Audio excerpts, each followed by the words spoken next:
அனைவருக்கும் வணக்கம். Welcome to Megala lifestyle and cooking. எல்லாரும் எப்படி இருக்கீங்க? நான் போடுற வீடியோ உங்களுக்கு பிடிச்சிருந்தா மறக்காமல் மேகலா லைஃப் ஸ்டைல் சேனலை சப்ஸ்கிரைப் பண்ணிடுங்க. இன்றைக்கி சமையல் வேலையை பார்க்கலாம் வாங்க. இன்றைக்கி டேஸ்டான பருப்பு உருண்டை குழம்பு வைக்க போகிறேன். நான் எப்படி செய்கிறேன்னு பார்க்கலாம். கடலைப்பருப்பும் துவரம் பருப்பும் 1 கிளாஸ் எடுத்து ஊற வச்சுட்டேன். நைட்டேவும் 1 ஹவருக்கு முன்னாடி ஊற வச்சா போதும். நான் காலையில் வெள்ளனை வைக்கிறதுனால நைட்டே ஊற வச்சுட்டேன். ஊறின பருப்பை மிக்ஸி ஜாரில் போட்டு காரத்துக்கேற்ப 4 காஞ்ச மிளகாய், உப்பு, ஜீரகம் போட்டு நல்லா மிக்சியில் அரைச்சிக்கோங்க.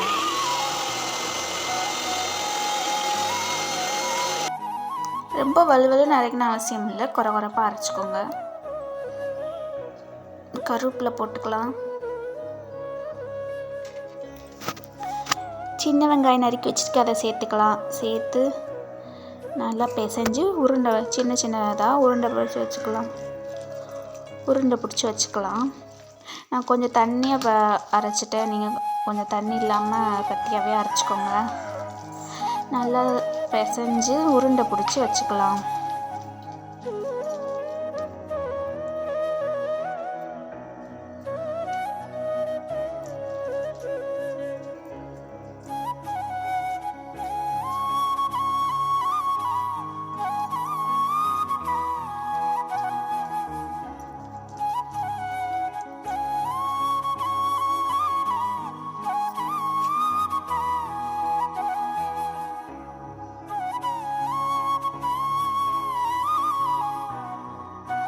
அப்படியே குழம்புல போட்டுக்கலாம்.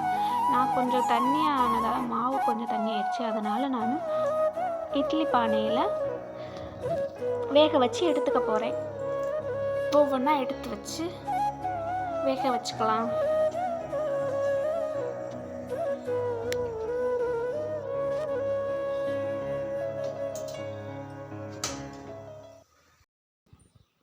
குழம்பு வைக்கலாம்.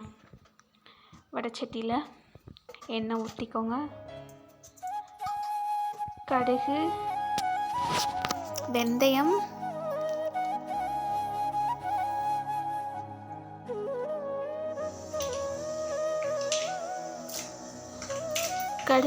பொரிஞ்ச உடனே கருவேப்பிலை சேர்த்துக்கலாம். சின்ன வெங்காயம் சேர்த்துக்கலாம். வெள்ளைப்பூடு 10 பல் வெள்ளைப்பூடு, 2 பச்சை மிளகாய் சேர்த்து நல்லா வதக்கி விட்டுக்கலாம்.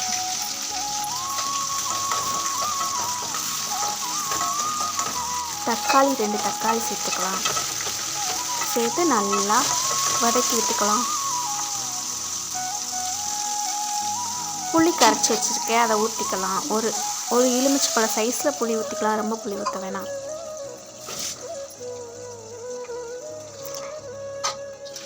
மிக்சியை கழுவி வச்சோம் இல்லையா, அந்த தண்ணியை ஊற்றிக்கலாம். வேணுன்னா ஊற்றிக்கோங்க, வேணான்னா விட்டுருங்க. அப்புறம் தேங்காய் அரைச்சது ஒரு சில்லு அரைச்சி வச்சுருக்கேன், அதையும் சேர்த்துக்கோங்க. வீட்டு குழம்பு மசால் பொடி 2 ஸ்பூன் சேர்த்துக்கிறேன்.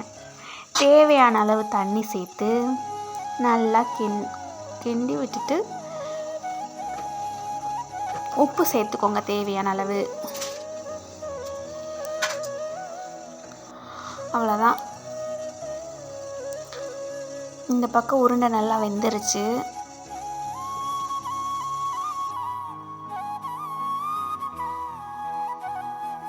அதை எடுத்து வச்சுக்கலாம்.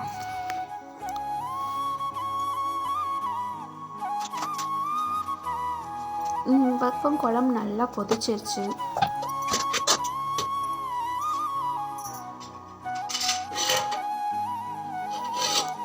நல்லா கொதிச்சு வந்தோடனே உருண்டையை சேர்த்துக்கலாம்.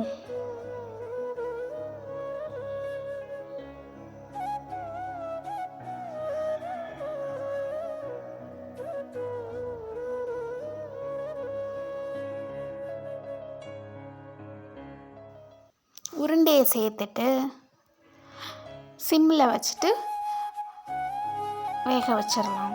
5 minutes வேக வச்சிடலாம். A few minutes later.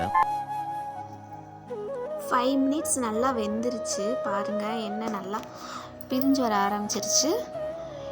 அவ்வளோதான், டேஸ்டியான பருப்பு உருண்டை குழம்பு ரெடி ஆயிடுச்சு.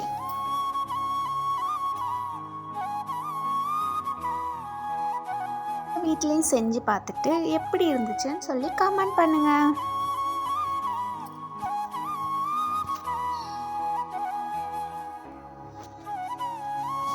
வீடியோ பிடிச்சிருந்தா மேகலா லைஃப் ஸ்டைல் சேனலை சப்ஸ்கிரைப் பண்ணுங்கள்.